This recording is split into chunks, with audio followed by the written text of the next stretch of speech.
Práve štartuje prvá časť podcastu Na jazyku s Martinom Záhumenským.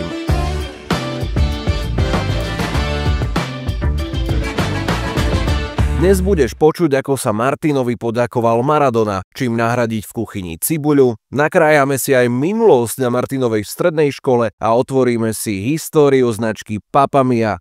Bon appétit!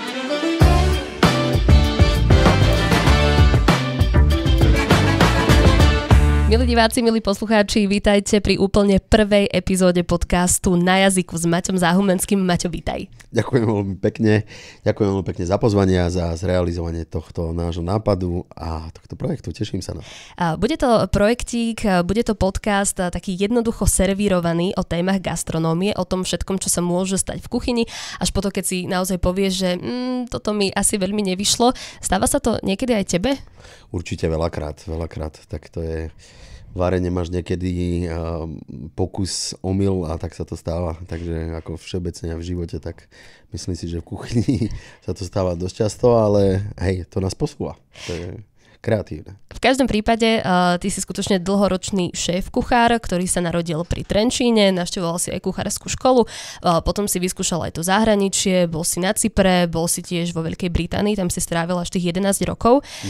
Ja som sa o tebe dočítala, že ty si povedal, že tomu vareniu si porozumel a pochopil až práve vo Veľkej Británii. Prečo práve až tam? Až v Londýne, keďže som to začal brať úplne vážne a som sa vtedy, som si nejako tak si to poskladal v hlave, že čo chcem naozaj v živote robiť a bolo toto varenie, tak ja vždy robím veci buď alebo naplno, alebo vôbec, tak sa to nejako vyhrotilo do takej situácie, že hej, že som išiel do Londýna a začal som hneď zo stráv Gordona Ramsayho a tak som to odstrelil. A vtedy som si uvedomil, že kde je tá naozaj vysoká latka gastronómie a že tam chcem byť. Čiže počas toho, ako si študoval, ty si kuchár čašník, vyštudovaný, tak vtedy to nebolo ešte takéto práve orechové, že nebol si možno presvedčený o tom, že to chceš skutočne robiť? Bolo to v génoch od mojej maminy. Mamina je kuchárka, vynikajúca, doteraz varí stále, aj profesionálne. Takže to bolo v génoch. Aj máme ešte ostatných členov rodiny, sa pohybujú v gastre. Takže v tom období, kedy sa nejako dávalo do popredia, že kde pôjdem do školy, tak ma zobrali aj na športové gymnázium, na cyklistiku a zobrali ma tiež za kuchár čašníka v Trenčine na Ilemak, takže potom rozhodli úplne tie gény. Takže buď by si bol športovec, alebo kuchár. Bol by som Sagan, alebo som teda... alebo si Záhumenský. Alebo som Záhumenský. Dá sa to aj takto povedať. A ak zostaneme pri tej škole, ako pozeráš ty na tie stredné školy, ktoré vyučujú vlastne kuchárov alebo čašníkov? Ja si myslím, že všeobecne sme trošku pozadu, čo sa týka gastronómie celkovo a čo sa týka škôl mimoriadne celkom pozadu. Takže je tam veľká medzera, ktorá by sa mala vyplniť. Aká medzera? Na čo presne narážaš? Nejakého zmodernizovania tej výučby a pomoc od toho štátu naozaj, aby sa to nelepilo tak, ako sa to lepí na tých školách, či už sú to teda odborné stredné učilište alebo hotelovky. A všeobecne, čo mám aspoň vedomosti a čo poznám niektoré školy, aj navštevujem aj tu v Prešove. Som bol pozrieť, aj spolupracujem s nejakými študentami aj u nás v reštaurácii. Tak má to takú nízko klesajúcu tendenciu. Takže povedal by som nie, že nejakú stúpajúcu, že ideme práve naopak. Ale ideme naopak, si myslím, že je to veľmi zastaralé. Tá výučba naozaj, aj tie metódy, aj všetko, čo sa používa, si myslím, že by to malo dostať nejaký refresh. Taký nový šmrnc. Myslíš si, že by tým študentom, ak zostaneme práve pri týchto odborných školách, pomohlo viac praxe? Aj praxe, ale aj nejaká taká odborná vedomosť tých majstrov, tých, ktorí vyučujú vlastne a ktorí vlastne nastavujú nejakú tú laťku, kde by sa tí študenti mali hýbať, tak si myslím, že hlavne oni by sa mali zdokonaliť a zaujímať sa tou gastronómiou trošku viacej žiť a nie len si proste naštudovať nejaké ešte komunistické tabulky, podľa ktorých sa postupuje a a tak sa potom hýbe a tak sa aj vyučuje a potom aj tí majstri aj všetci a nemajú o to záujem všeobecne. Že je to sú radi, že sú v práci, odbijú si to svoje, čo vedia tí. Tým akože nechcem haniť žiadnu prácu naozaj tých dobrých, ktorí ich to naplňa a ktorí sa posúvajú vpred, ale je to viacej na tú druhú stranu ako na tú, ktorú by sme chceli. Ja sa pýtam skrz toho, lebo tiež mám mnoho kamarátov, ktorí majú vyštudovanú podobnú školu a musím povedať, a tiež nie v zlom, že nemajú častokrát ani páru o tom, o nejakých technikách, o nejakom varení, servírovaní a výjdu z tej školy a sú takí, že nič do života a veľmi často tiež končia pri úplne iných profesiách, ako pri tej profesii, vlastne, za ktorú sa učili.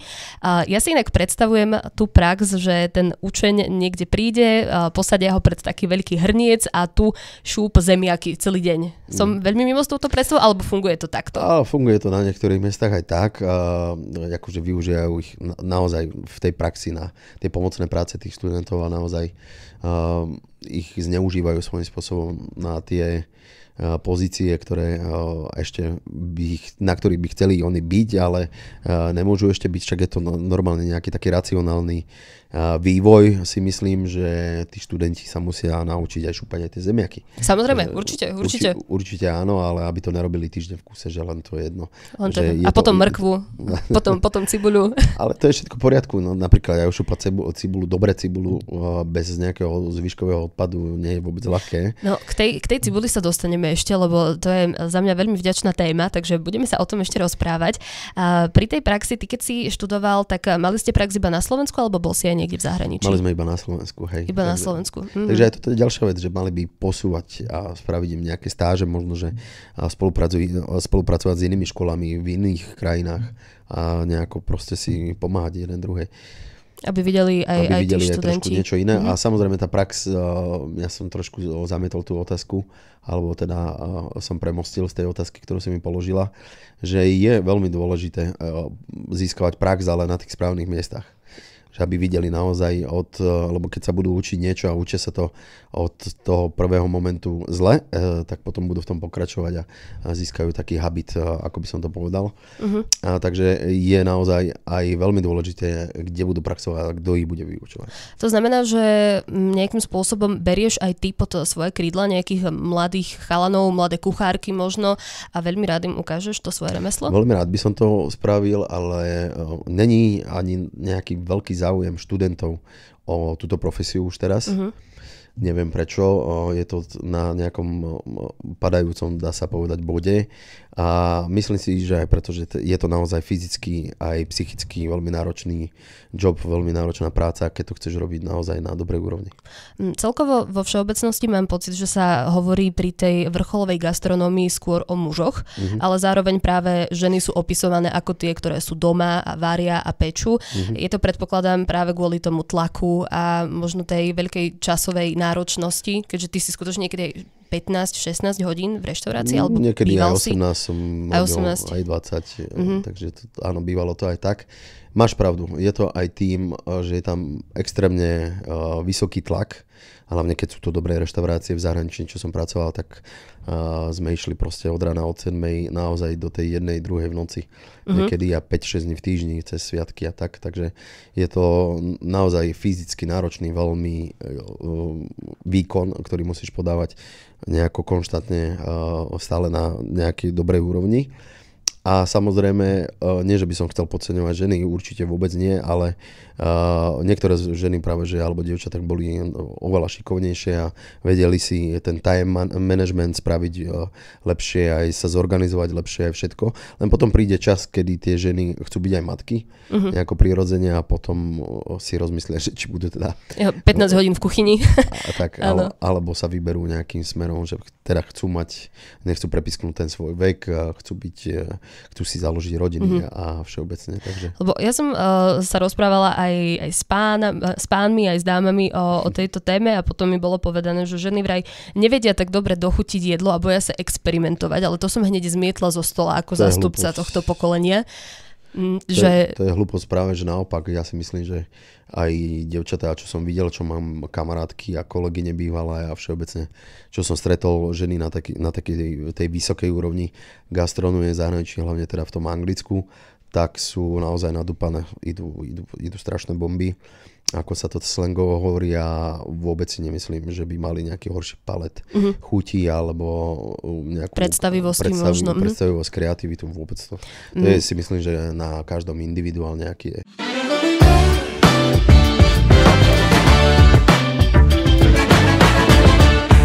Ty si varil niekedy v kuchyni, nazvime to pod ženou, alebo... Áno, hneď u Gordona Ramsayho bola moja šéfka, bola Angela Harnett, čo je veľmi známa anglická šéfkuchárka, ktorá má doteraz za 1 hviezdu, majú reštauráciu. Ona bola Gordonová pravá ruka, neviem, myslím si, že do nejakých 20 rokov. Takže tá mi dala hneď kapky prvý deň. Áno, ako to vyzeralo? Kapky prvý deň? Vysypala mi kôš na smeti a pozrela, čo som vyhadzoval, aký odpad, a našla tam, ja neviem, stonky zo špenátu a takéto drobnosti, čo som si myslel, že sú to drobnosti. Čo je odpad? A čo je odpad, ale to nebol odpad, lebo ona mi to potom vysvetlila, je tie šupky napríklad z tibule, že vlastne z toho všetko sa to dobre umie a potom sa z toho robí taký základný zeleninový vývar náš, ktorý sa používa potom na podlievanie rôznych omáčok, na riedenie, na risotá a tak ďalej a tak ďalej. Takže áno, Angela mi dala hneď kapky z ostra, ale potom hneď nemal som zásteru na servis v ten týždeň a dala zo seba z krku svoju zásteru a dala ju mne. Takže to bola aj taká podsta. Všetci pozerali, že Angela mi dala jej zásteru.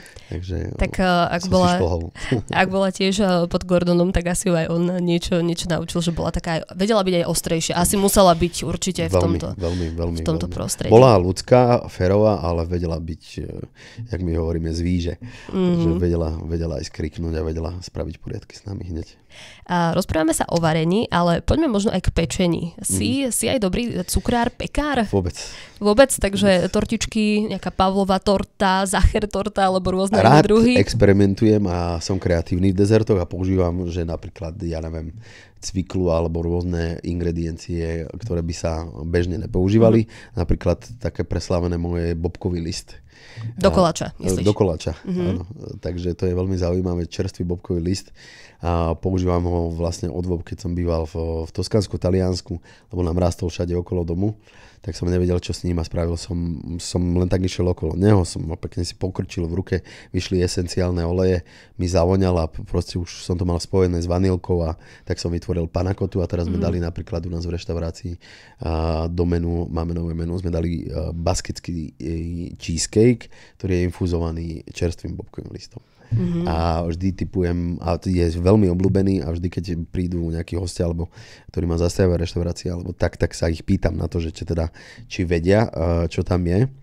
A nikto sa, asi 90% sa ešte netrafilo, ale keď im poviem, že tam je bobkový list, tak povedia, že ježišmarja. Áno, že presne, toto som si myslel. Hej, že keď im to poviem, tak ho tam zacítia, alebo ľudia nepoznajú tú chuť toho čerstvého bobkového listu, používajú sušený niekde do vývaru a tým to končí. Takže hej, že bavia ma dezerty, baví ma pečenie. Pečenie je veľmi, tam je veľa, aj celá akože pastry alebo cukráreň je taká chemistry, by som povedal, že tam naozaj musíš vedieť a dodržiavať teploty a gramáže, všetko.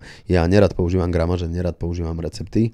V reštaurácii musíš, lebo to musí byť konštantne na tej istej úrovni, aspoň sa k tomu približovať, ale keď varím doma, tak ja nenávidím recepty. No tak tu narazila kosa na kameň, lebo ja inak ako podľa receptu, nie že neviem, ale som veľmi rada, keď si viem tak otvoriť knižočku, teraz som si začala spisovať recepty, aby som stále nemusela mať na dráte nejakú maminku alebo babku, že počúvaj, ako robíš toto a toto, tak už som si povedala, že dobre, je čas, idem si to zapísať, možno z toho raz bude nejaké dedictvo, ak sa to stratí. A čiže ja recepty určite áno, a najmä pri tom pečení tam si nedovolím proste zmeniť presne tú gramáž, aby... Ja som si ani v tých myšlienkach, s ktorých som pracoval dlhé roky, som si nepísal nejaké recepty, tie základné, ktoré sme museli používať, tam som si písal, ale nemám nejakú knižku, kde mám, neviem, 10-ročnú zbierku receptov alebo také niečo. Lebo aj keď sa pozrieme na tie recepty, mňa vie strašne tak nasrdiť niekedy, že pri tom recepte je napísané, že polhodinová večera a reálne som v tej kuchyni aj 2 hodiny. Áno. A kým si to všetko... No, áno, len musím si to všetko nakrájať, potom umyť ten riad a to všetko. Takže... tomu patrí. Ja keď varím, tak si hneď zároveň aj upratujem a keď dovarím, tak mám upratané. Takže to je môj taký, a to je aj všeobecne, či už v profesionálnej kuchyni alebo doma. Proste to tak robím a mám rád veľmi poriadok, som veľmi poriadkomilovný, nemám rád bordel, nemám rád, keď sú kuchári špinaví a proste hygiena a čistota je pre mňa úplne, že gro a základ na prvom dobrej mieste. kuchyne. Určite.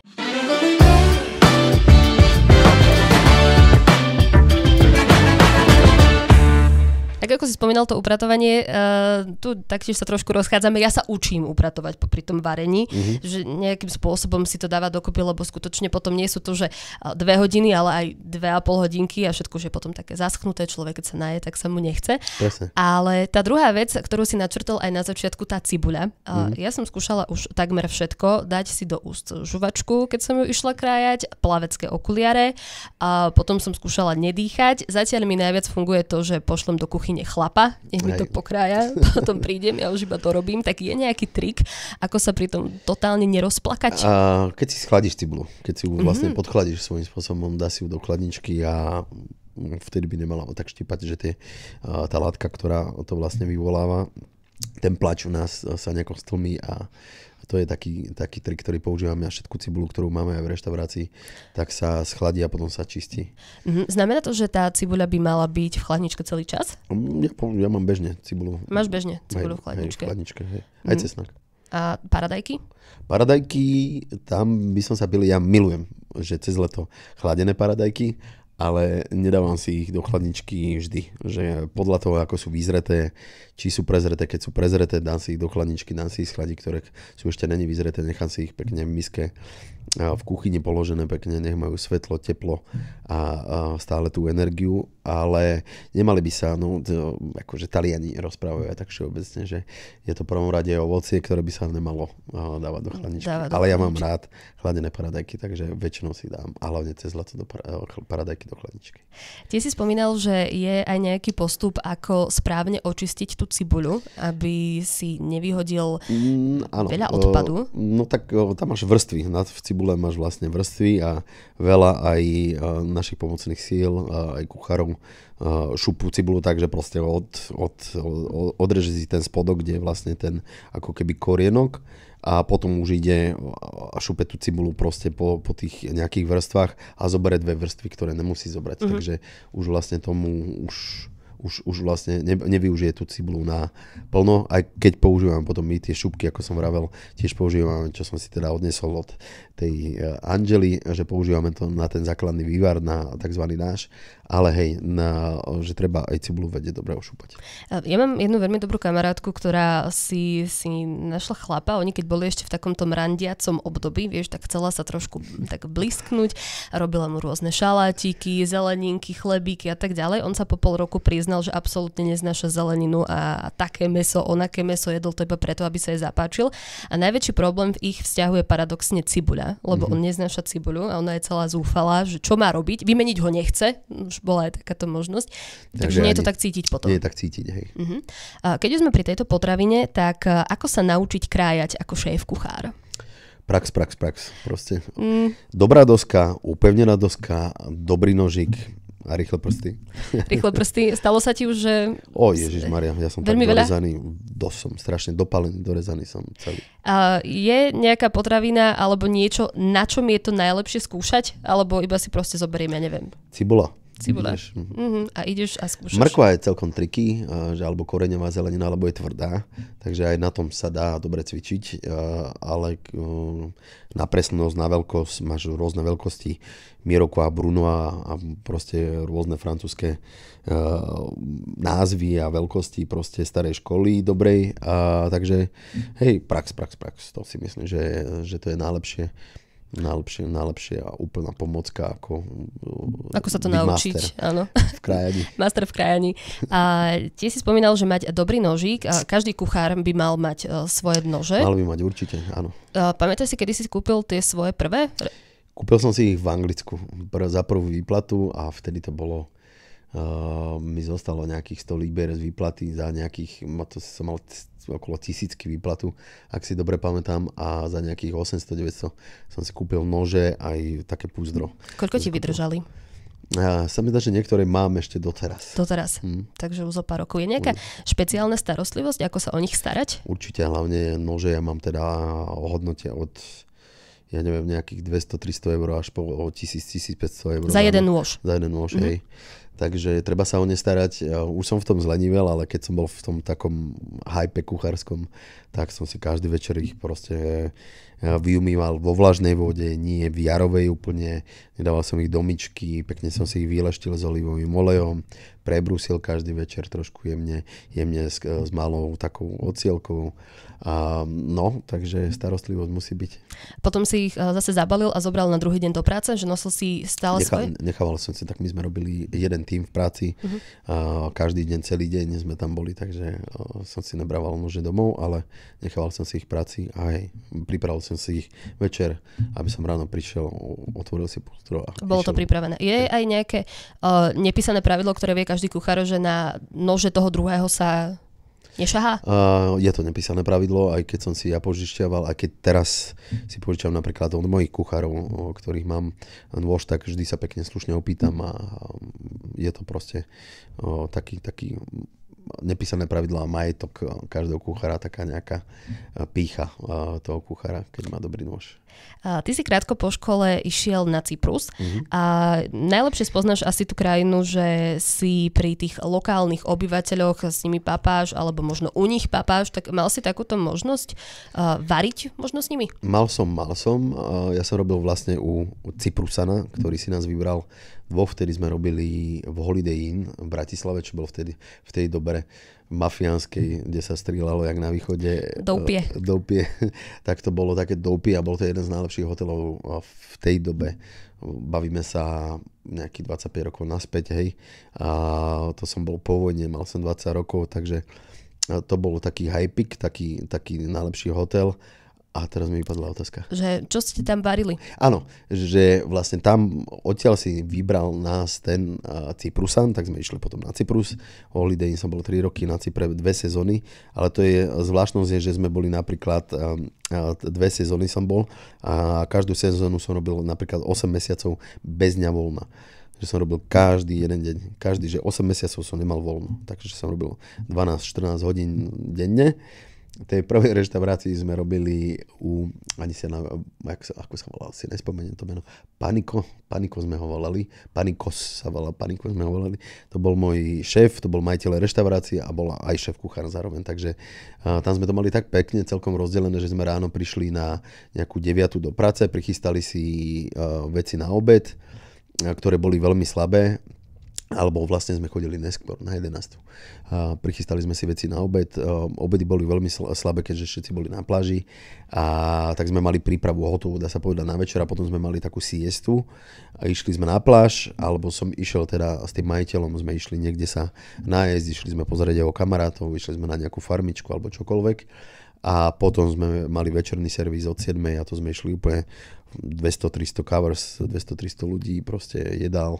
A čo je také najtypickejšie možno jedlo? Na Cypre? Veľa sme robili grillu, všelijaké kofty a takéto veci. Musaku, konfitované všelijaké mesa sme robili, kleftiko, jahňacie, konfitované a veľa tapasu. Humus, všelijaký možný taramosalata, babaganuš a takéto veci, že oni majú blízko k tej aj... Babaganuš.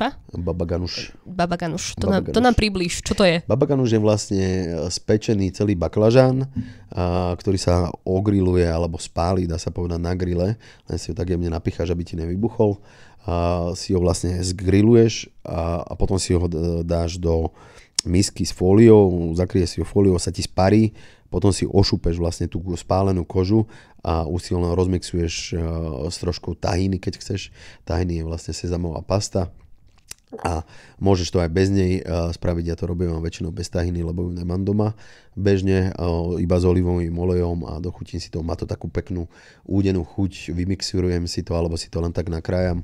A ako som spomínal, olivový olej ja si dám veľmi záležať. Musí byť naozaj dobrý, kvalitný, žiadny supermarketový, ale z nejakej dobrej, najlepšie pre mňa z toskanskej farmy, a keďže naozaj pre mňa je najlepší olej toskanský, a to nehovorím len kvôli tomu, že som nám žil, ale naozaj som si vyskúšal po celom svete olivový olej. A čím si myslíš, že je to tým toskanskom? Ja si Prečo myslím, práve ten? Že to je tým podnebím nejako a mne v tých olivách a v tom oleji vždy tam nájdem takú dobrú horkosť, takú krémovitosť a nájdem tam hlavne vôňu pokosenej trávy, čo mňa veľmi baví na tom oleji. A je tam aj chuť možno, že alebo vôňa takých zelených paradajok a tak. Takže, ale hlavne tá vôňa pokosenej trávy a tá plnosť toho oleja, tá krémovitosť. Takže toskanský olej je pre mňa najlepší. No a dochutil som si to teda citrónovou kôrou, šťavou, olivovým olejom, sol, štipka cukru a hotovo. Tak ako si hovoril, že ten bobkový list máš tiež z Toskanska, tak je niečo, čo si odniesol alebo tak zapamätal z toho Cypru? Že to si tam tak najviac používal a začal si to implementovať aj do nejakej kuchyne teraz? Dobrá poznámka. Asi ryby. Ja som si tam najviac obľúbil asi ryby všeobecne, s ktorými som sa predtým nestretol nikde. Ryby a morské plody. To som si zamiloval doteraz. Tam som sa stretol možno, že ale aj holiday sme mali ústrice, ale vtedy som im tak neprišiel ešte na chuť.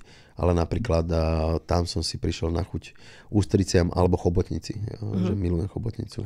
Bol si aj pri tom chytaní tých rýb, že si ju chytil a potom si ju večer spravil? Keďže som robil každý deň, tak bohužiaľ. Samozrejme. Hej, takže bohužiaľ na Cypre nie. Ale chodíval som na rybačky, napríklad mal som priateľku Švédku 5 rokov a tam sme chodili dosť s jej ocinom, som chodeval na všetko. Jej sa mi zdá, že nie, že sa mi zdá, že ale určite jej ujo mal vlastne takú ako keby farmičku, ani nie farmu, ale bol rybar, akože nejaký taký vášnivý, ktorý zásoboval lokálne reštaurácie s rybami, takže mal nahádzané ryby a siete takže tam som sa tam asi najviac skúsil. A potom si z tej prímorskej krajiny odletel do Londýna, tam si bol viac ako tých 10 rokov, už si spomínal, že si bol aj v reštaurácii Gordona Ramsayho a vraj si tam podal iba nejakú online žiadosť a bolo vybavené? Takto ľahko to funguje, ako sa píše? A nebolo to úplne až také jednoduché, ale hej, chcel som robiť proste, ja som začal kúsok od Southamptonu, čo je také mestečko, odkiaľ tam je prístav, odkiaľ vyplával Titanic. Ja som robil, nás tam prijali cez jednu agentúru aj s bývalou priateľkou do jedného golfového rezortu, kde som vlastne bol 2 roky, rok a pol, 2. A potom som chcel ísť do Londýna. My sme sa rozišli, keďže som bol stále v práci a chcel som ísť do Londýna. Vtedy som sa nadchol vlastne zistil som, kto je Gordon Ramsay, vtedy som nevedel vôbec, že kto to je. Poznali sme asi zo Slovenska všetci v tej dobe Jamieho Olivera a to bolo asi tak všetko z tých známych šéf-kuchárov. Takže vtedy som vedel, že kto je Gordon Ramsay a chcel som ísť robiť do jeho reštaurácie, ale chcel som ísť robiť do Londýna, do nejakej Michelinovej reštaurácie. Nakoniec som ani nerobil Michelinka, ale robil som u Gordona, ale posielal som do tých najlepších reštaurácií, ktoré mi nejako odporúčili kamaráti kuchári, ktorí so mnou pracovali, Angličania, že tam by si teda mali zrobiť, že to stojí za to. Tak som napísal asi 20 mailov a teda ozvali sa mi asi 4 naspäť, keďže som nemal ešte takú veľkú prax a Ramsay Group bola ako prvá, ktorá sa ma ozvala. Išiel som na takzvaný trial alebo na skúšku na deň a veľmi si ma obľúbili. Bol som proste príjemný, v pohode týpek s hlavou dole, usmiatý a na druhý deň, ani nie, že na druhý deň, v ten večer mi povedal šéf kuchár, že ma teda príjmajú. Dal som výpoveď v bývalej práci mesačnú a o mesiac som bol v Londýne. A there you go. Znie to ľahko. Minimálne takto, akože s odstupom času. V tej dobe, a ja si myslím, že aj v tejto dobe, že tí kuchári v tej dobe sme to mali oveľa ťažšie, akože to tempo a ten tlak bol extrémny teraz, a hlavne tie hodiny. Teraz tí kuchári, ešte niektoré reštaurácie existujú, kde hovoria akože, že nerobia také hodiny, ale robia také hodiny. Ale je to tým, že máš v reštaurácii málo takých skúsených nominovaných kuchárov, že musí ťahať kvázi jeden, alebo jedna tá skupina na tej smene, alebo prečo Ekonomický dopad to má hlavne, že ty máš jednu smenu, ty máš jeden tím kuchárov, ktorí robia proste 5 dní, aspoň my sme robili 5 dní v kuse, od rána do noci, od skorého rána do neskorej noci. Takže teraz si myslím, že už robívajú, že už nie je taký tlak, že už musia robiť, že už robia nejaké 3 dní a 2 dní majú voľno, že už proste ten tlak už nejako klesá, ale sú ešte reštaurácie, že naozaj, kde makajú ťažké hodiny. Ty si vystriedal viacero tých špičkových reštaurácií, nielen v Londýne, dokonca si v roku 2015 sa stal aj kuchárom roka Veľkej Británie. Si doposiaľ jediný Slovák, ktorý má toto ocenenie? Myslím si, že hej, nie myslím si, ale určite áno. Ja som bol aj prvý, tak si pohľadkam plece aj trošku, že som bol prvý v desiatke, ktorý bol zo zahraničia, že z inej krajiny ako z Veľkej Británie. Takže tam boli či už chlapci kuchári z Walesu, z Írska, zo Škótska, Briti samozrejme, Angličania. Ja som bol prvý v tej desine a potom som to nakoniec aj vyhral v ten rok. Takže... Funguje to tak, že ty si bol nominovaný alebo si sa prihlásil? Ja som sa prihlásil. A prihlásil ma môj kolega Tak to bolo, že mi povedal, že Maťo, prihlásili sme ťa na súťaž. Ja som moc súťaže nemám nejakú v obľúbe, ani tu na Slovensku mi to príde trošku také smiešné, ale hej, ako však nikto nerobí nič zlé, ale sa to posúva nejakým spôsobom ďalej, ale hej, že keď vidím na Slovensku tie veľké budiláre, čo sa oceňujú a všetci si dávajú medaile cez 30 cm, že im ťahá krk dole, tak, ktoré si medzi sebou potom rozdávajú, mi to príde také komické kus. Takže... A v Británii to teda vyzeralo inak? Neboli žiadne veľké medaily, ktoré ti ťahali krk? Nie. Tam som práve že dostal strašne veľa cien, neboli finančné, ale nejaké večere, nejaké nože, nejaké takéto prostriedky. A takisto som dostal polovačku napríklad do Švédska ako výlet. A sa mi zdá, že aj vo Francúzsku sme sa boli pozrieť na trhu. Je v Británii ešte niečo vyššie, teda nad touto súťažou? Potom je na National Chef of the Year, čo je vlastne veľmi uznávená. Už pozri, ako rozprávam. Áno, už si skoro doma. Taký asimilovaný východniar. Tá súťaž, ktorú som sa ja zúčastnil, bola fokusovaná hlavne na divinu a na zver, dá sa povedať. A to už je špecifikácia. A potom sú rôzne iné typy súťaží, ako je napríklad Roux Scholarship. Roux vlastne boli bratia, veľmi známi šéfkuchári trojmichelinoví, ktorí donesli francúzsku gastronómiu svojím spôsobom do Anglicka. Do Londýna oni doteraz majú, v ich šlapaje vlastne pokračuje tá súťaž. Takže to je veľmi prestížna súťaž a potom je ten National Chef, že to je ako taký, by som povedal, kuchár roka v našom znení. No a musel som si spraviť aj predjedlo, ktorú som si vybral perličku. Perlička je vlastne vták a servíroval som mu s tým, čo vlastne aj konzumuje rôzne obilniny. Robil som mu vlastne s krúpami a takisto konzumuje veľa spadnutých lesných plodov, takže som robil k tomu takú omáčku z lesných plodov. No a hlavne bol udený daniel, chrbát z neho a to si dávam doteraz to jedlo a ten dish na niektoré degustačné večere. To je jeden z mojich takých silných signature. Stále to obmeniam, nejakú tú prezentáciu, aj tie kombinácie trošku, ale tá hlavná meka toho zostáva. A to bolo ďatlové pyré, ktoré som vtedy zmiešal s vypálenou whisky, keďže sme mali finále v Škótsku a to ich odpalilo všetkých porodcov. Môj porodca bol vtedy hlavný, bol Tom Kitchen, čo je asi najznámejší škótsky šéfkuchár Michelinový. Takže to bolo, s tým sme to podávali a k tomu boli konfitované zemiaky v údenom masle, pečená dyňa, a teda tekvica a škoricová omáčka. Zbiehajú sa mi slinky. Ja sa tak pozerám. A ja som dostala to chuť. Áno, iba tak si predstavujem, že bolo by to určite ale aj to super. predjedlo bolo super. To som vtedy si pamätal, že ešte s lárdom som ho podával. A ja som si robil všetky tie omáčky. Som si robil, že v ten deň súťaže, cez tú súťaž, takže ty si mohla priniesť aj nejaké hotové omáčky. Napríklad demač, ktorý sa ťahá ja neviem, 48 hodín, tak ja som si spravil také rýchly demač a rýchle omačky. Mali sme na to hodinu na prípravu toho predjedla a hlavného jedla. No a to som aj vlastne si blisol u tých porodcov, že som si robil omačky from scratch, ako sa hovorí, že od základu, aj keď to samozrejme, že si sme ich nerobili 48 hodín, ale to jadro, že som použil kosti a proste odrezky a všetko, že som nič nevyhodil z tej prípravy alebo úpravy tej prepeličky alebo toho chrbáta, tak som všetko vlastne použil na tie omačky, tak to mi dalo body na to, že som to v konečnom výsledku aj vyhral. Čo sa týka mesa, predpokladám, že tá kvalita mesa je asi kľúčová aj pri celej tej chuti toho jedla. Spolupracuješ s nejakým dodávateľom alebo máš nejaké preferované miesta, odkiaľ berieš meso? Určite áno.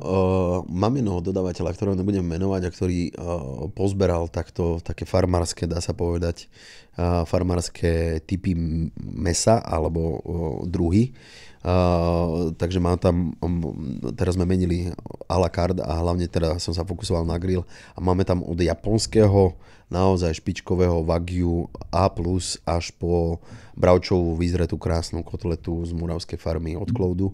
Takže hej, ale je to veľmi ťažké z ekonomického hľadiska, že predtým som mal nemenovanú farmu len podľa mňa najlepšiu na stejky, ale ty potom musíš si na to aj hodiť maržu, samozrejme, aby si pokryl náklady, aby si v podstate mal nejaký profit z toho, tak to bolo nepredajné už potom. Takže to je naozaj ten high-end produkt, alebo dobré mäso, dobrá farma, samozrejme niečo stojí a keby sme varili len z toho a nevarili z bežných ingrediencií, ktorých dostaneš od bežných dodávateľov, ktoré sú v pohode, len sú farmované vo veľkom, a nie sú to nejaké malé, krásne farmičky, tak to sa nedá proste, že ten, ktorý tvrdí šéf kuchár, to, že mu chodí a varí len čisto s fariem, je blud.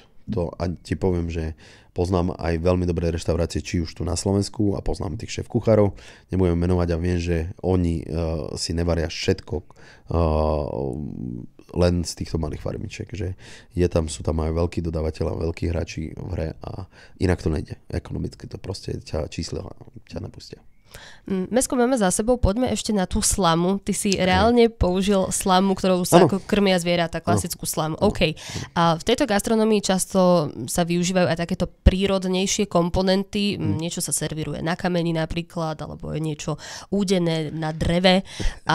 Tomu mám potom dobrý príbeh. Povedz. Tak poď, ideme na príbeh. To sme boli v Štokholme, ja som si sem tam poriadam aj také výlety, že ideme s kamarátmi sa nájsť, partička a proste ideme na 3 dni, vypadneme a vtedy sme boli vo Švédsku a u kamaráta dvojmyšleného šéf kuchára Magnusa sme boli, nám doniesol už Petit Force a to sú vlastne, ako by som to povedal, tým končíš vlastne to degustačné meno, že dostaneš nejaké čokoládky rôzneho tvaru a typu ku káve a v strede bola taká gulička drevená, ktorá tam bola len ako dekorácia a ja som tú guličku chytil a skoro som si vylomil zub, tak som sa zahryzol do nej, to si myslel, že vyzerala ako čokoládová gulička a potom som ho trošku zjazdil, že prečo to tam dávajú a sme sa dobre nasmiali, tak mi ho dal potom, mám ešte niekde v šuflíku doma, mi ho dal na pamiatku, takže to si veľmi dobre pamätám. A používaš aj ty nejaké takéto veci v tvojej kuchyni? Ako sú na servírovanie? No, napríklad, áno. Hej, bežne nie v Papami, ale keď máme degustačné večere, ktoré organizujem, že som si spravil taký, že guest chef series, čo znamená vlastne série nejakých hosťujúcich šéf kuchárov, keďže mám veľa známostí, veľa kamarátov po celom svete a na Slovensku si myslím, že poznám tú špičku a tých najlepších. Takisto ako v Anglicku, teda, kde som teda pôsobil dlhé roky, tak si pozývam rôznych kamarátov, šéf kuchárov a vtedy ideme na takú vyššiu gastronómiu toho degustačného menu a vtedy používame niečo na servírovanie, ale nejdem nejako do extrémov. Videl som aj, mi spomínala kamarátka, mali v podstate v Kodani, v trojmyšlenovej reštaurácii Geranium, tam servírovali skalopsy, alebo teda mušle svätého Jakuba, ktoré boli dipnuté, namočené v takom geli a vlastne to vyzeralo ako kameň a to boli jedle kamene, ako keby, len to bola tá mušla svätého Jakuba, teplne upravená a potom vlastne dipnutá do tej omačky, ale vyzeralo to ako kameň a niekto si zobral reálne a boli servírované na kameňoch a niekto, že si reálne reálne vylomilo zub a tiež si zobral ten kameň miesto toho. Takže už sú ľudia na to opatrení. Ja si myslím, že už je to taký prežitok, že to bola taká škandinávska vlna, že sa takto veci servírovali, ale je to stále pekné a ja si myslím, že napríklad takéto prírodné servírovanie, ktoré sa mi veľmi páči a úplne nádhernú prezentáciu má Jožko Breza v Gašperovom Mlyne. Narážam na to aj preto, lebo ja som videla tiež niekde v Čechách, tuším to bolo u Přemka Forajta, ak sa nemýlim, tak on mal hlavu nejakého zvieraťa, nejakú lebku. Nedám teraz ruku do ohňa, či to bol skutočne on, ale videla som jednoducho, že sa používali aj lebky alebo takéto veci, že pri tomto servírovaní. Tiež som sa stretla s názorom, že všetko už vraj bolo objavené, vymyslené a iba to tak vraciame späť do obehu. Je podľa teba v gastre stále veľa neobjaveného? Ja nie som úplne zastanca nejakej fermentácie a úplne v týchto takýchto procesov a týchto technológií, že niečo nakyslé mi nevadí, ale veľa idú týmto štýlom a ako by som povedal, posúvajú tie hranice, kde sa až môže ísť, je reštaurácia Noma, ktorá si vytvorila aj svoj nejaký Noma project a majú svoje laboratória a vlastne reálne vytvárajú nové produkty, ktoré sme ešte v živote predtým nevideli. Napríklad teraz spravili, sa to volá, že piso, je vlastne z hrášku, je taká pasta a nie je to miso, ale je to piso, ktorá je spravená z iného produktu. Takže je, ešte si myslím, že stále kde to posúvať sú určite, tie hranice sú otvorené stále a tá kreativita si myslím, že sa len časom vyvíja ďalej, keďže celé to gastro sa posúva svojím smerom dopredu. Svetovo, nemyslím len u nás, bodaj by to bolo u nás. Možno aj u nás, lebo určite si počul už o tom, že je možné, že sa objaví aj Michelinská hviezda u nás na Slovensku. Ja dúfam, bolo by to pekné už po tých rokoch. Je pár reštaurácií, ktoré by si to naozaj zaslúžili, ale nemyslím si, že nás to nejako postaví na nohy. Že by sa tu nejak otvorila tá gastroturistika na základe toho, to si nemyslíš? Potrebuje to podporu určite štátu, a to už hovorím roky, že aby sa k nám dostal Michelin, potrebuje v prvom rade podporu štátu a potrebuje vlastne nejakú logistiku celú vymysleť, že nie je to len o tých reštauráciách, ktoré dostanú Michelina, ktoré budú, ja neviem, 2-3, možno že na Slovensku, ale potom okolo toho celého, že dobré hotely, dobré vinárstva, dobré zážitkové nejaké veci, turistika a tak ďalej, prepojené na celú logistiku tej nejakej veľkej štruktúry, ako by som povedal, že musí sa to posunúť ďalej a bude to krásne, ja dúfam, že už naozaj príde Michelin k nám na Slovensko, ale zase je to fokusované. Ešte ten Michelin fajn, ale čo sú rôzne iné ocenenia, tak si to vidím aj ten Best 50 aj všetko, že boli u nás reštaurácie, keď sa robil Hibiscuse a šéf-kuchár Claude Bossy dvoj Michelinke ich vyhodil odtiaľ, že proste oni chceli zadarmo, prišli, ja neviem, 8 a chceli degustačné menu, párkrát a neviem aké vína a všetko. On povedal, že prečo by to mali im platiť a prečo by to malo byť na náklady tej reštaurácie alebo toho účet podniku. Akože fajn, keď sa niečo robí, ale toto je také slovenské, že proste tie ocenenia, nemám k tomu nejaký taký kladný vzťah, ani preto sa ničo ani nechcem zúčastňovať, ani nič nerobím. Nehovorím, že to robí každý, nehovorím, že to je zle, aspoň niečo sa deje na Slovensku, ale malo by to byť veľmi objektívne a malo by to byť fair ku každým ďalším podnikom, ktorí si to nemôžu dovoliť a nie je to len o obálkach a o vzťahoch. Takže medzi s nami Maťa Zahumenského nie je sen o Michelinskej hviezde? Určite nie. Keď som bol v Anglicku, možno, že sme mali také možno, že myšlienky, ale určite nie. Ja chcem variť alebo podávať jedlo v našej reštaurácii alebo reštauráciách, keď budú ešte nejaké, čo možno, že plánujeme. Ja to volám krčmy, že dobrá krčma, nech je dobré jedlo, dobrý produkt, dobre podané, chutné, dobrá atmosféra. A to je základ. To je základ, aby sa ľudia dobre cítili, aby sa dobre najedli, aby to jedlo spájalo proste ľudí a dávalo dokopy, nech sa spolu rozprávajú. Mám veľmi rád také, že komunálne stoly, že veľké stoly, a keď robíme... Veľké stoly, veľa ľudí pokope? Veľa ľudí pokope a cudzích. Že nech sa začnú medzi sebou rozprávať a spoznávať a potom by si sa čudovala, že ako vznikajú takéto priateľstva potom aj na život, že z toho, ja si to pamätám z Toskanska, keď som tam poriadal všelijaké gurmánske večere a výlety a školy varenia a takéto veci, tak tam doteraz mám kamarátov, že ktorí chodili, sa tam videli prvýkrát ako skupinka a zostali, že kamaráti doteraz, a to sú roky rokúce.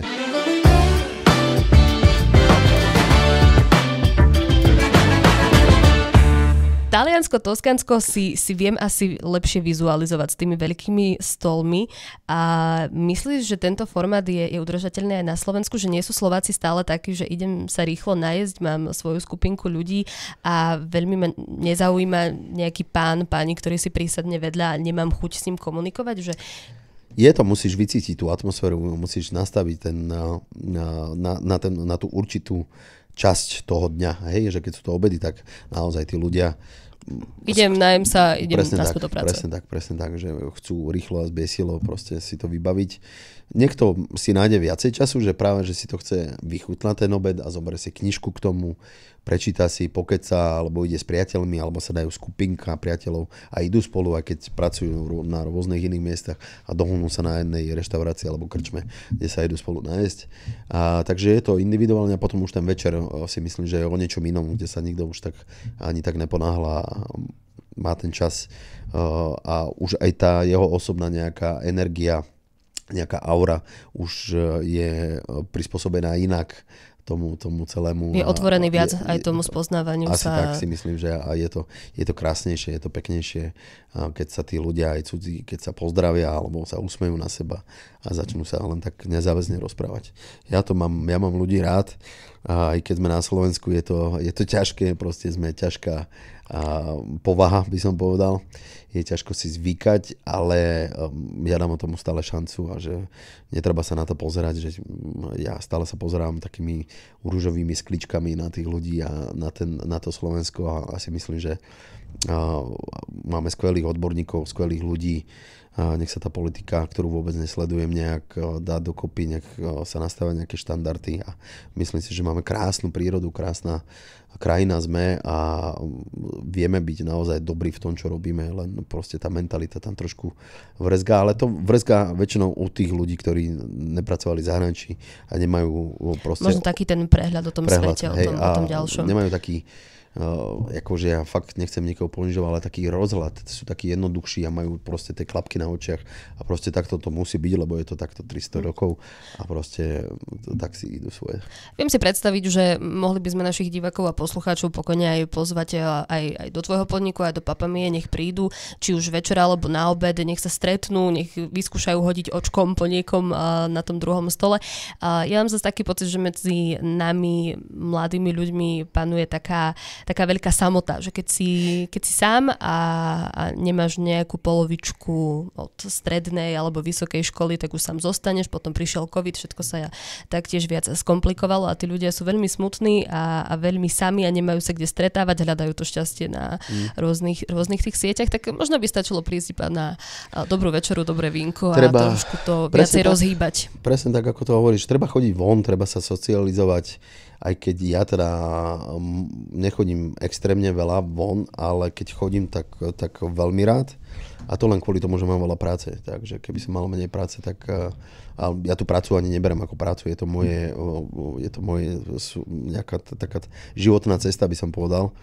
Že aj keď robím veci niektoré, ktoré nemám rád, ako sedieť za počítačom a proste musíš spraviť aj tie kalkulácie, musíš spraviť tie tabulky a robiť si research a nejaké veci dávať dokopy, hej, že radšej ma baví stáť za tým šporákom a proste kreovať, vymýšľať, variť. Radšej ma baví za tým šporákom stáť a kreovať nejaké nové chute alebo kombinácie a tak, ale si myslím, že o tom to je, že všetko, že ľudia by mali nebať sa ísť von a osloviť, usmievať sa, byť dobrý k sebe a to je, si myslím, že také ten základ tej ľudskosti, že sme k sebe milí, aj keď sa nepoznáme, nerobíme si zle nejako cielene a posúvame sa ďalej, že na tom je život tak krásny, si myslím. Presunuli sme sa od tých michelinských hviezdičiek k hľadaniu možno nejakej našej životnej hviezdičky, ale ešte jedna skupina hviezd nám zostala, lebo ty si počas tých dlhých rokov v gastronomii varil pre skutočne veľa známych hviezd alebo celebrit. Ja iba vymenujem, že bola tam Rihanna, bol tam Tom Cruise, Diego Maradona, Rafael Nadal, Arnold Schwarzenegger, Vladimír Mečiar alebo Zuzka Čaputová. Ešte som niekoho zabudla na tom dlhom zozname týchto ľudí. Tak ja sa nerad týmto chválim, že je to také, pre mňa sú to tiež ľudia. Je ich pekné sledovať potom, že keď sú v tej reštaurácii, kde som pracoval, tak som ich veľa stretol, že na rôznych miestach a rôznych reštauráciách, kde som pracoval a že nechcel som ich otravovať, aj keď som už mohol, že už som bol v tej pozícii, že som bol šéf kuchára, že som sa mohol prechádzať a robiť si v podstate kvázi, čo som chcel, tak som to nerobil.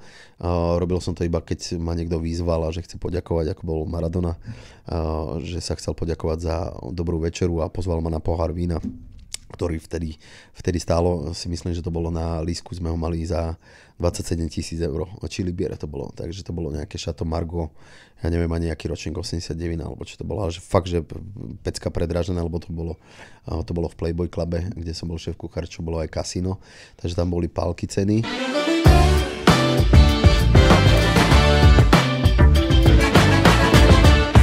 To ma baví na tých slávnych ľuďoch, kvázi na tých celebritách, ktoré sú naozaj, to sú svetové celebrity, takže že sú takí ľudskí, že sú príjemní a že proste tá ľudskosť sa nevytratila a stále sú to jednoducho ľudia tak. ako a potom, my. Keď máš tu na Slovensku, keď vidíš tie malé celebritky a tí, ako sa tvária všetci a že na čo sa tvária a čo by chceli byť a keď si to porovnáš naozaj s tými veľkými menami a ako boli, napríklad robil som oslavu Brunovi Marsovi, národky a Playboy, takže ten bol úplne ľudský, úplne bol normálny, že týpek a tu prídeš nejaký spevák alebo nejaký reperík a nevie, kde mu hlava stojí.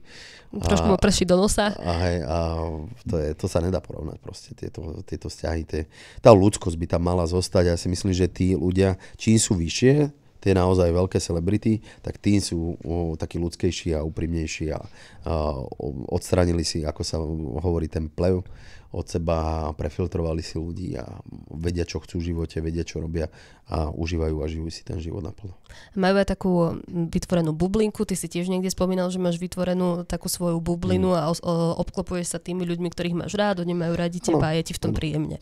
Tak to by to asi malo byť. Ja možno, že to mi každý hovorí a ja si to nemyslím, ale možno, že je to tak, že na prvý dojem, že vyzerám veľmi taký arogantný, ale čo vôbec nie som. Že ja si, kto ma naozaj pozná dobre, tak viem byť striktný, že v práci alebo som taký svojský, že mám tvrdý názor, ale že ja som úplne v pohode, čo sa týka nejakého, že ma niekto pozdraví, alebo že sa porozprávame, že idem, neviem, po Trenčine a Maťo Zahumenský, že môžeme sa s vami odfotiť, alebo čokoľvek, že je, samozrejme, že mňa to poteší, ja sa vôbec nerátam za nejakú celebritu, ani za niekoho slávneho, ani nič také, proste sem tam mi niečo vyšlo, čo sa preslavilo, robil som v podnikoch a pre ľudí a s ľuďmi, s ktorými som robil a to si myslím, že je celé, že netreba si z toho dávať, neviem, aké fanfári a neviem čo, že treba zostať ľudský, normálny, pomáhať komu sa dá a ja veľmi rád pomáham. Takže aj pomáhame každý rok, robíme benefičky s chalami rôzne, či už v Bratislave alebo v rôznych iných reštauráciách. No a treba byť ľudský, treba byť normálny, treba sa pekne možno tomu, čo si spomínal, že ako pôsobíš na tých ľudí, dopomohlo aj jemnučko tvoje vystúpenie možno v Masterchefovi, keď si pôsobil ako porodca. Tam sa vtedy zvrhla, tak mám dojem, taká lavína, že si taký nafúkaný a taký tvrďas a nie úplne najpríjemnejší človek na prvý kuk, ale keď sa človek s tebou rozpráva, tak tá pravda je úplne iná. Ako si spomínaš na toto svoje účinkovanie v tejto show? Ako si sa cítil v tejto roli porodcu? Tak ja som bol ten ktorý má byť ten takže bola to rola, bola jemnučko bola to rola, ale prifarbenejšia. ja som taký, že viem povedať tvrdo a možno, že zapichnem do toho krvácajúceho, bolavého, ako sa hovorí, ale to len pre dobro a toho druhého a svojím spôsobom, keď ma rozumieš, že nechcem robiť nejaké omáčky, neviem čo okolo toho, ale že idem tvrdo k veci a ľudia si to potom vážia, že keď im poviem, keď som úprimný. Ja som naozaj úprimný, neklamem, že ja rád mám veci, keď sú na poriadku a sú tak, ako majú byť. A nemám rád falošných ľudí, ktorí majú dve tváre. Zbytočne na teba sa budem usmievať a potom zároveň ťa budem ohovárať a robiť zle, že na čo to je dobré, že proste sú vypočítaví ľudia. Ja keby som bol vypočítavý, tak som úplne niekde inde, neviem kde, ale ja som spokojný tam, kde som, je to všetko v poriadku a vôbec takýto nie som. To je si myslím, že každého nejaká sebareflexia, keď sa pozrie do toho zrkadla, že aký ten človek je a ja si myslím, že som úplne v pohode človek, dobrý človek, v pohode týpek, ktorý má rád život a sa rád usmieva a to je všetko. Robí veci, ktoré ho bavia, moja práca ma naplňa, je to môj životný štýl. Čo mám viac k tomu dodať? Šiel by si ešte opäť do obdobného projektu? Niečo porodcovať alebo ukázať sa na tie televízne obrazovky? A prečo nie? Myslím si, že chýba niečo také na Slovensku. Napríklad ten Masterchef, my sme natočili jednu sériu a keďže nebolo také promo z danej televízie, ako sa očakávalo a bolo to dosť také narýchlo, tak tam chýbalo pár percent, aby sme točili už druhú sériu. A napríklad v Čechách to odpromovali, asi sa teda poučili z tej slovenskej strany, my sme boli pred nimi, spravili tomu poriadne promo a fičalo to do minulého roka, si myslím, že natáčali a natočili, neviem, 5, 6, 7, neviem koľko sérií a točili aj juniora, sa mi zdá, že všetko možné a je to krásny projekt, že ľudia prídu a chcú ukázať, že sú šikovní a chcú variť, takže ja by som spravil dokonca na Slovensku možno, že niečo obdobné a spravil by som, že Masterchefa professional, že by som tam dal normálne profesionálnych kuchárov a nech sa ukážu, že také niečo tu chýba v tých telkách a v tých médiách. Máme tu 2-3 relácie, neviem, bez servitky na Jojke, potom je tam, čo tam je s Maťom Novákom. Na nože. A že proste nie sú to zlé relácie, dá sa na to pozerať bez servitky, keď je tá profesionálna verzia, keď sú tam tí šéf kuchári a Maťo čo robí, tak to robí dobre. Ten si padol do toho projektu, že veľmi, veľmi super, že zapadol do toho, tak som chcel povedať. Ja si neviem napríklad seba predstaviť, že by som to robil, že by som nejako išiel napravovať reštaurácie. Prečo nie? To musíš mať na to svojský charakter. Neviem, že či by som vedel pracovať s tými ľuďmi, že ja som taký, že by som sa nevedel pretvarovať a tak, že by som bol tak, že by som išiel svoje a že neviem, že či by to dopadlo vždy, že tak, ako by to všetci chceli v danej situácii. Ale chýba mi tam niečo edukačné, pekné a že ideš, neviem. Mne sa napríklad veľmi páčilo s Jardom Židekom, keď robil Nebičko v papulke. Áno, výborná show. To bola showka, kde chodil, Jardo je typek jak pán, je to pre mňa pán kuchár, krstný otec slovenskej gastronomie, Čech, žijúci v Maďarsku, v Rajke, ale to som nechcel povedať, chcel som povedať, že cestoval po tom Slovensku, ukazoval tie krásne časti Slovenska, ukazoval aj tie tradície a že tento formát, keby sa dal do nejakého moderného šatu a začalo by sa Slovenskom, potom by sa prechádzalo, ja neviem, po Čechách a išlo by sa ďalej do Poľska, Maďarska, Talianska, Francúzska, hoci kde, že takýto koncept by sa veľmi dobre uchytil, lebo ľudia si pri tom oddychnú a je to super. Napríklad ja si rád zapnem na Jojke, býva na chalupe s Katkou Jesenskou a to je taká chalupovka, naozaj oddychovka. Ja mám Katku veľmi rád, veľmi sa dobre ju počúva, pozerá sa na ňu dobre varí, robí to skvelo. Že také niečo, pričom si oddychneš. Ale zároveň ťa to vie aj inšpirovať. Aj sa edukuješ. Aj ťa to inšpiruje, aj proste všetko toto. Takže také by som niečo prijal. Ešte bolo na Slovensku, na slovenskej televízii dávali tam reláciu, kde sa cestovalo po celom svete a hľadali tam zaujímavých Slovákov. To sme točili my aj v Londýne, ale keď ma zabije, si na to nespomeniem. Cestou. Správne. Áno. Správne. Takže áno, cestou. To je tiež veľmi krásny projekt, ktorý robí Saška Popovičová so svojím mužom, s Tibim a robia to brutálne dobre. Že je to naozaj inšpirujúce, je krásne vidieť Slovákov úspešných v zahraničí a je potom vidieť aj to všetko okolo toho, tú kultúru tých daných zemí a štátov, kde sa nachádzajú. Zároveň na druhú stranu je niekedy fajn úplne vypnúť hlavu, keď si zapneš niečo napríklad so Zdeňkom Polerajchom a vtedy nemusíš až tak veľa rozmýšľať, iba sa pouspievaš, popozeráš a asi rád, že niektoré miesta nemusíš ani navštíviť. Ja si myslím, že slovenské televízie je strašne, ale však to je tá sledovanosť a to je prispôsobené tej mentalite, že ľudia chcú vidieť to trápenie, ten plač a potom vyhrali sme niečo, krásna emócia.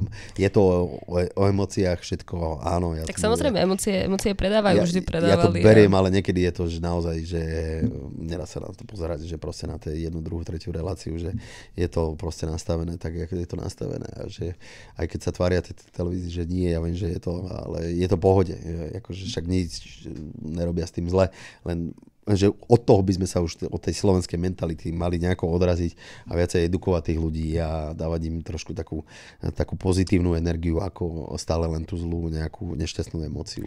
Tak verím, že my dvaja by sme sa mohli pokúsiť aspoň spoločne to jemnočko napraviť v našom podcaste Na jazyku s Maťom Záhumenským. Super. A poďme sa to pomaličky priblížiť ku koncu takou usmievavou až tou letnou témou, pretože po 11 rokoch potom prišla zmena v Británii a ty si sa dostal až do Toskánska a ja keď si predstavím Toskánsko, tak cítim nejaké antipasty, vidím veľa opálených usmievavých Talianov, nejaké dobré víno, takéto pohyby. Čo znamená Toskánsko pre teba?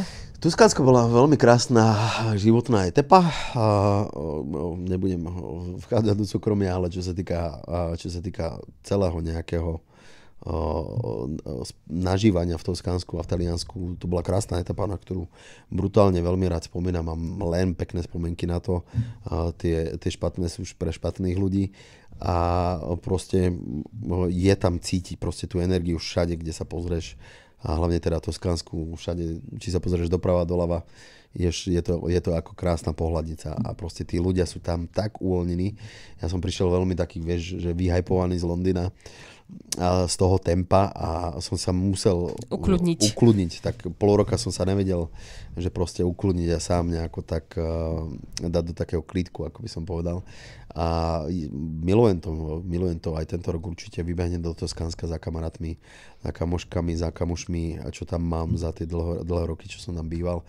A odporúčam nie len Toskánsko, ale Taliansko celkovo ako krajinu, ako ľudí sú úplne príjemní a nič si z toho nerobia. Svet je gombička z celého života a proste majú svoju siestu, majú svoje tempo, majú svoj životný štýl, majú svoju energiu a sú krásni ľudia. Čo viac dodať. Chcel by som tento rok možno, že sa mi to nepodarilo, lebo máme veľa práce, ale potom možno, že Španielsko si tak precestovať. Som nebol ešte nikdy v Španielsku. Tak uvidíme. Potom sa opäť stretneme po nejakých tých častiach a dáme si aj to Španielsko. A ukončili by sme to dnes pri tomto Taliansku, pretože Taliansko a Toskánsko jednak zohrávalo veľmi dôležitú úlohu v tvojom živote a stále zohráva, by som povedala. A pretože... Nie, ale hej. Tak začalo sa tam kreovať Papa Mia, nie ten e-shop. Áno, takže tam vznikla Papa Mia, áno. Tam to začalo, my budeme pokračovať, kde sa to dostalo teraz, kde bude Papa Mia pokračovať ďalej. My sa budeme stretávať pravidelne, nepravidelne aj pri ďalších dieloch, na ktoré sa veľmi teším. Ja dúfam, teším sa. A tak ako sme si už načrtli, bude určite reč aj o Papa Mii. A ak naši posluchači majú na teba nejaké otázky, tak samozrejme bude na to priestor na sociálnych sieťach, či už na Instagrame alebo Facebooku, či už na osobnom alebo na Papa Mii. A dovtedy, milí priatelia, užívajte dobré jedlo, skvelú spoločnosť a majte sa krásne. Bola si skvelá, ja ďakujem, že sme to takto zvládli a že sme si takto pekne pokecali. Ja by som to aj zostal, ja som sa teraz rozkecal. Takže... Ešte by sme mali o čom. Takže ďakujem veľmi pekne a tešíme sa na ďalší diel. Dúfam, že tento pilotný sa vám bude páčiť. Pa.